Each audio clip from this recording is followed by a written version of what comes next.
কথাতেই বলে হাসলে যেন মুক্ত ঝরে, কিন্তু কিভাবে?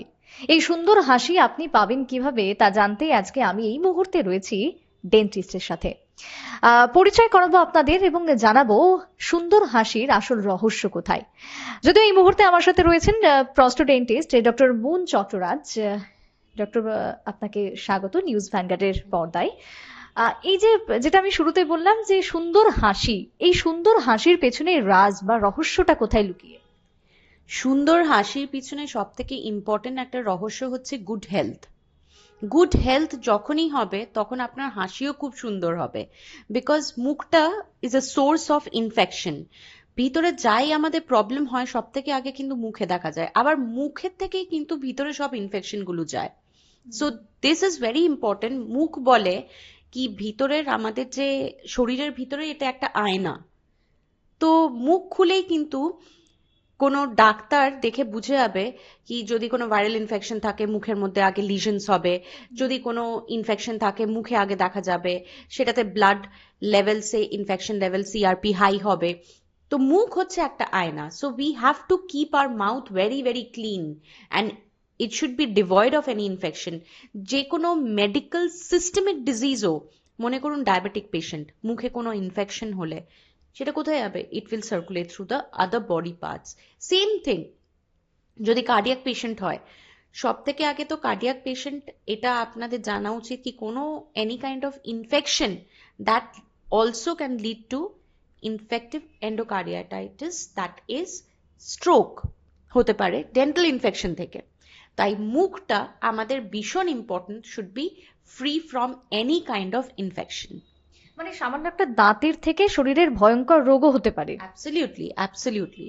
ক্যান্সার হতে পারে, অনেক কিছু হতে পারে। ক্যান্সার কি করে হতে পারে?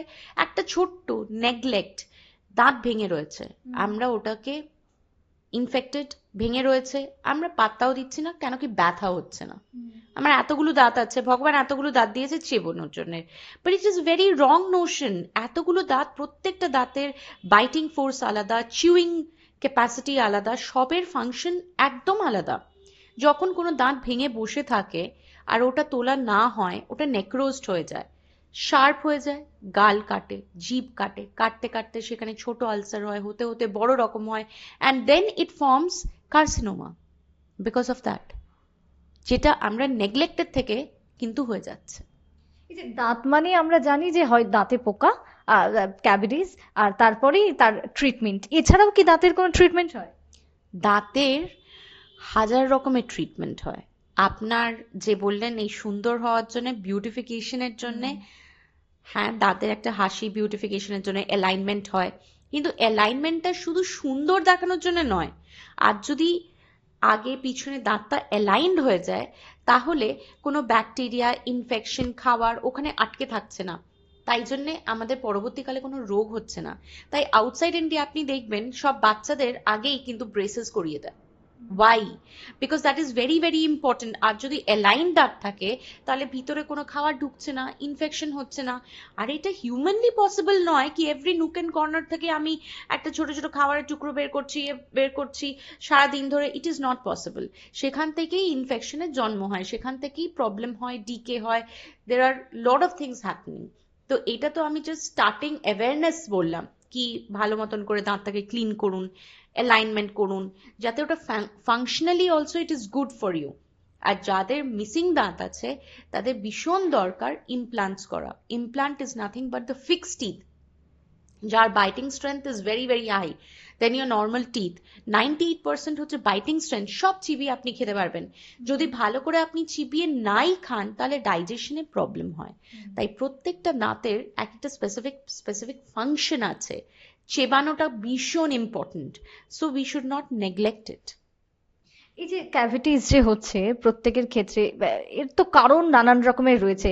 এক্ষেত্রে ক্যাভিটিস হলে কি তোলাই একমাত্র কারণ, বা মানে তুললেই কি সব সমস্যার সমাধান, নাকি এছাড়াও আর কোনো সমাধান রয়েছে আপনাদের কাছে? আপনি যে কোয়েশ্চেনটা করলেন, এটা তিন ধরনের আনসার হতে পারে।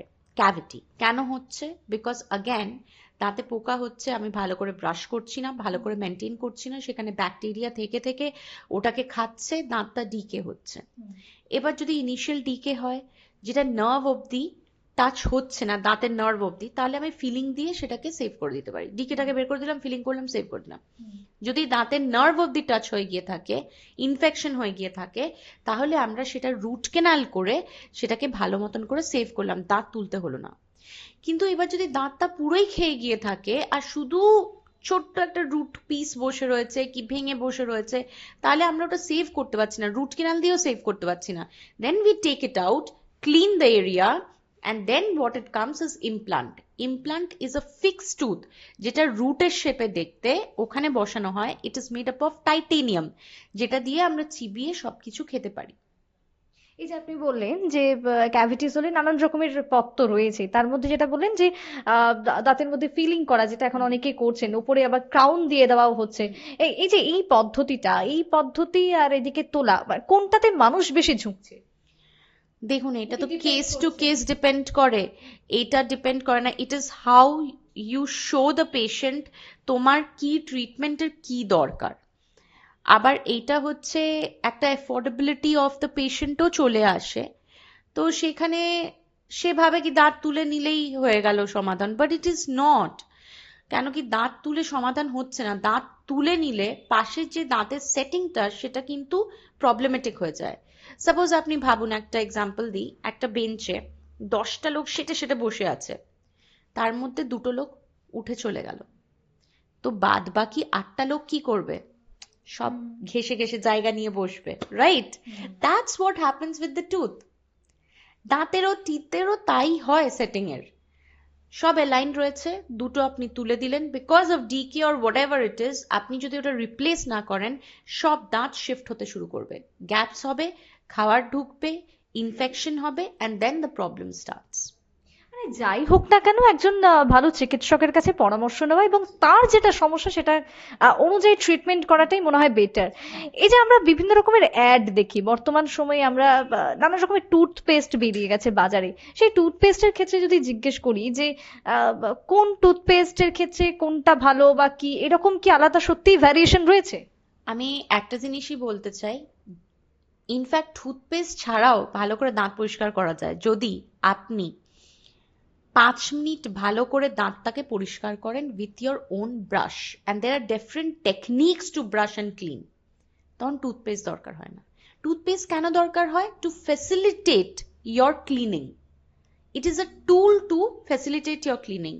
কিন্তু আমি যদি এখন জেল জাতীয় কিছু টুথপেস্ট ইউজ করি, এই চারকোল এসছে, এই এসছে, সেই এসছে, দ্যাটস ভেরি এব্রেসিভ, ভেরি এব্রেসিভ দাঁতের জন্য। আপনি নর্মাল হোয়াইট যে কোনো টুথপেস্ট আছে যেখানে ফ্লোরাইড কন্টেন্ট আছে, ভালো সিলভার নাইট্রেট আছে, এগুলো সব কম্বিনেশনে যেগুলো normal toothpaste, that should be use in a peanut size করে ভালো করে ব্রাশ করুন 3 মিনিট ধরে, দ্যাটস সর্টেড। এটা কি একবার না দিনে টুয়াইস? দিনে টুয়াইস ইজ ইম্পর্টেন্ট। আবার কখন? একটা হচ্ছে শুতে যাওয়ার আগে ব্রাশ করে ভালো করে ক্লিন করে শুতে গেলেন, ঘুম থেকে যখন আপনি উঠছেন তখন কিন্তু আপনার মুখটা ক্লিন, আপনি কিন্তু কিছু মুখে দেননি, so your tooth is clean. আপনি কি করলেন? একটুখানি কুলি করে নিলেন, করে আপনি ব্রেকফাস্ট করুন। ব্রেকফাস্ট করলেই সব bacteria everything will come, then you brush your teeth, not before that. মানে আমরা যেটা দৈনন্দিন জীবনে যেটা করে থাকি, ঘুম থেকে উঠেই ব্রাশ, আপনি সেখানে সাজেস্ট করছেন যে আগে ব্রেকফাস্ট তারপরে brush? Absolutely, because that is wrong procedure. Wrong, একদম রং। কেন কি আপনি যখন উঠছেন তো আপনি বলবেন ডক্টর মুন আমার একটা ব্যাড ব্রেথ হচ্ছে, ইট ইজ বিকজ মুখটা বন্ধ and the air is circulating inside, তাই জন্যই ওই ব্রেথটা হয়। ইট ইজ নট বিকজ আমার ভিতরে ইনফেকশন আছে মুখে কি ব্যাকটেরিয়া আছে তাই জন্য, no it is not, it is because your mouth is closed, আর মুখটার এয়ারটা ট্র্যাপড ইনসাইড, ওগুলো বেরোতে পারছে না, that's why that smell happens. আপনি মুখ ধুয়ে নিন, খাবার খান, যখনই খাবার খাচ্ছেন তখন trillions of bacteria they come inside and they start eating on your teeth, তখন আপনি ব্রাশ করুন, তখন ব্যাকটেরিয়া উইল বি আউট। আরেকটা সমস্যা দেখা দেয়, সেটা হচ্ছে প্রায় সময় অনেকের মাড়ি থেকে যেটা রক্ত পড়ে, যেটাকে আমরা পাইরিয়াও বলে থাকি, এটা কেন হচ্ছে?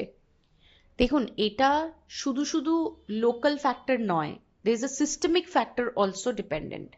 পাইরিয়া যে জিনিসটা আপনি বলছেন সেটা শুধু দাঁত ভালো করে ব্রাশ করি না, ডিপোজিট রয়েছে, ইট is not because of that. এটা হচ্ছে আমরা বলি পেরিওডন্টাল লিগামেন্ট, যেটা তার একটা রোগ।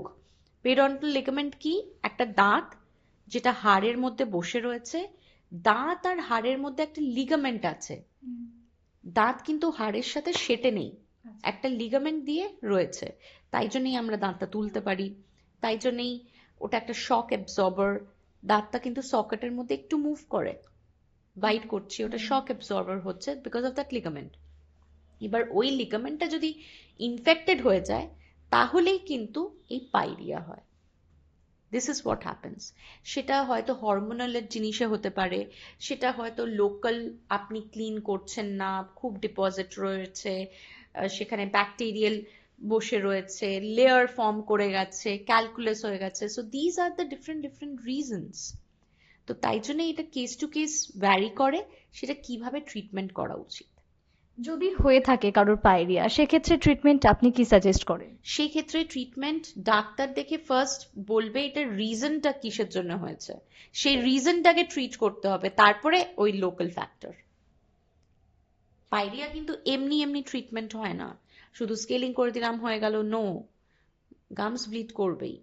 আজ নর্মাল ব্যাপার হচ্ছে কি, যখন মেয়েদের স্পেশালি মেনস্ট্রুয়াল সাইকেল হয়, ইউ সি দ্যাট গামসের থেকে ব্লিডিং হয় because of the hormonal change which is natural process.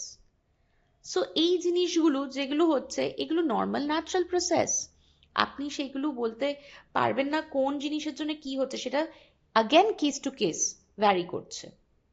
আপনার ডায়াবেটিক পেশেন্ট যদি হয় তাহলে বেশি gums are affected because he is diabetic, the sugar content in his blood is very high. মনে করো তোমার রসগোল্লা খেতে ভালো লাগে, সবার মিষ্টি ভালো লাগে, we are attracted to sweet. So bacteria is also attracted more to them than to normal patient. তাই জন্য it affects them. অনেকের ধরুন দাঁতের হয়তো কোনো সমস্যা নেই, কিন্তু দাঁতকে সুন্দর করার জন্য এই যে যেগুলো একটু একদম লাইনে আনার জন্য নানা রকমের ট্রিটমেন্ট বেরিয়েছে, কোনো একটা দাঁতকে ফেলে পুরো মুখটার শেপটাকে চেঞ্জ করা, এটার সুবিধা অসুবিধা কি রয়েছে? এটাকে অর্থোডন্টিক ট্রিটমেন্ট বলে, ঠিক আছে, যেটা ব্রেসেস দিয়ে অ্যালাইন করা, বা ইনভিজিলাইন বলে আমরা একটা জিনিস আছে, ইনভিজিবল ব্রেসেস, যেটা দিয়ে পুরো অ্যালাইন করা। সো এটাতে অসুবিধা কিছুই নেই, এটাতে বরঞ্চ সুবিধাই আছে।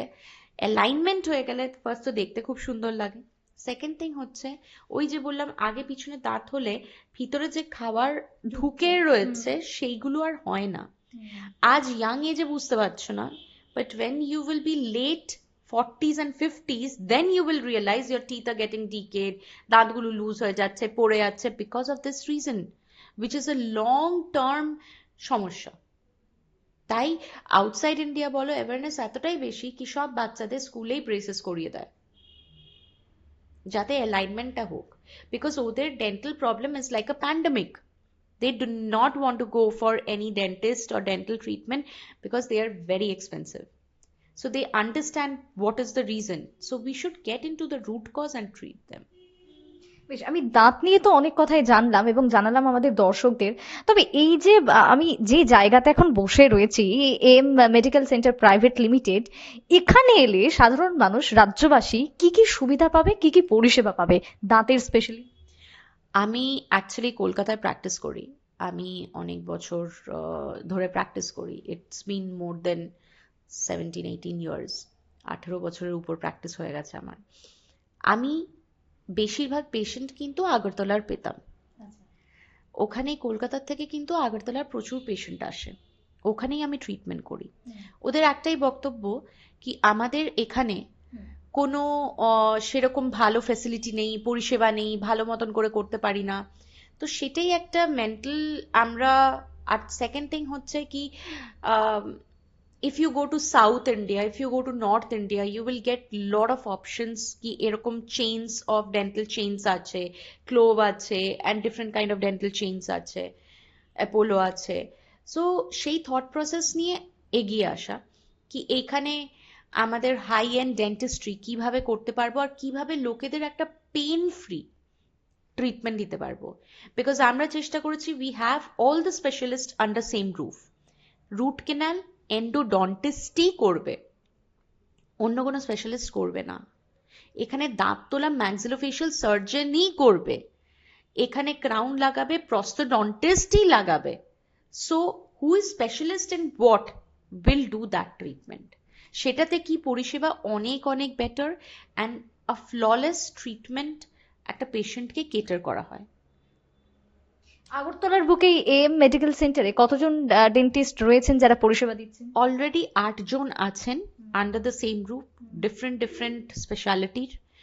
আর আমি with my team of doctors every second week we will be coming and treating. যেহেতু এখানে ইমপ্লান্ট ডেন্টিস্ট্রি তে আমার এখানে I am doing it, so তাই জন্যে we will be coming over here and treating patients. বেশ, ধন্যবাদ আপনাকে, কারণ আমি দাঁত নিয়ে আপনাদের জানালাম এবং তার সাথে এখানের যে পরিষেবা সেই পরিষেবা সম্পর্কে তুলে ধরলেন prosthodontist gold medalist doctor Moon Chattaraj. তার থেকে যদি আপনিও পরিষেবা পেতে চান তাহলে আসতে হবে আগরতলার বুকে এই এম মেডিকেল সেন্টারে।